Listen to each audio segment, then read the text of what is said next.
Il y a environ 4 à 5 cuillères à soupe. Ici, j'ai, regardez bien les amis, une carotte que j'ai coupée en petits cubes. Elle n'est pas cuite la carotte, hein. Ici, j'ai une courgette. Donc j'ai, comment dire, retiré le cœur de la courgette et coupé en petits cubes. Les oignons, pareil. J'ai une feuille de laurier et une branche de thym. Allez, on va venir poivrer. Et on va y ajouter également un petit peu de sel. Et là, on cuit pendant environ 5 minutes, hein. Alors on peut très bien mettre un couvercle si on le souhaite, hein. Allez, le couvercle. Allez, au bout de 3 minutes, je retire le couvercle. Alors, je le dépose par là. Ici, je vais faire un peu de place au milieu. Et on va cuire donc le poulet. On peut rajouter, si on veut, une cuillère à soupe d'huile, hein. Donc là, je cuis le poulet. Et en même temps, je fais attention à la cuisson des légumes, hein, comme ceci, hein, pour répandre la chaleur un peu partout. Ici, je vais venir poivrer. Et on va également saler. Là, de temps en temps, on vient vérifier ici que tout va bien, hein.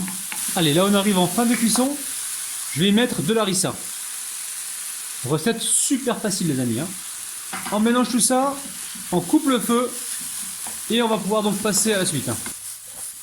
Alors ici j'ai environ 4 pommes de terre. Je les ai cuites à l'eau, donc dans l'eau légèrement salée, pendant environ 25 minutes, hein. Dès que ça commence à bouillir, vous comptez 20 à 25 minutes. Donc là je viens juste les écraser. Donc j'ai mis un peu de sel dans l'eau, hein.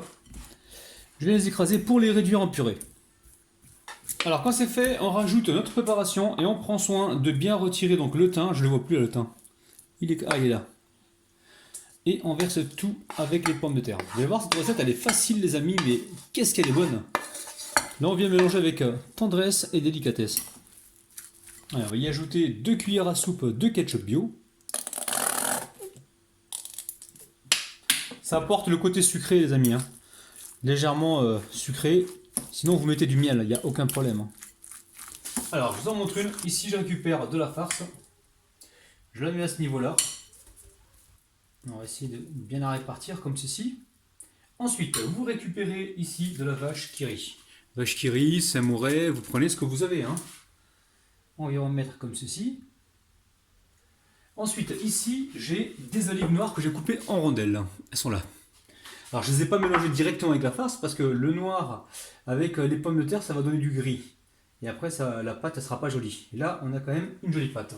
Une fois que c'est fait, c'est très simple. On rabat, j'appelle rabat, oui, c'est moi rabat, c'est bien moi.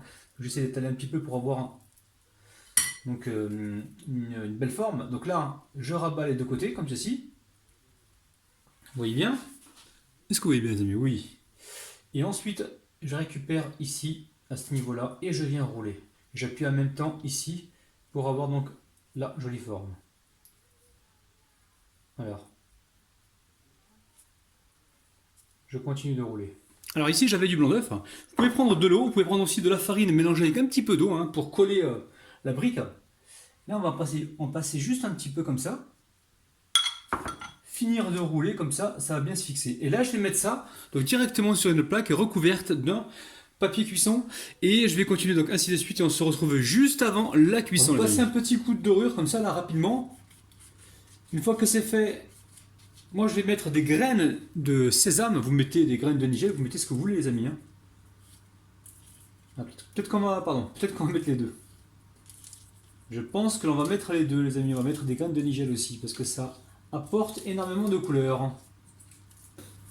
Alors pas de panique, hein, si jamais vous ne trouvez pas de graines de nigel dans le commerce, vous pouvez toujours prendre des graines de sésame noir, hein.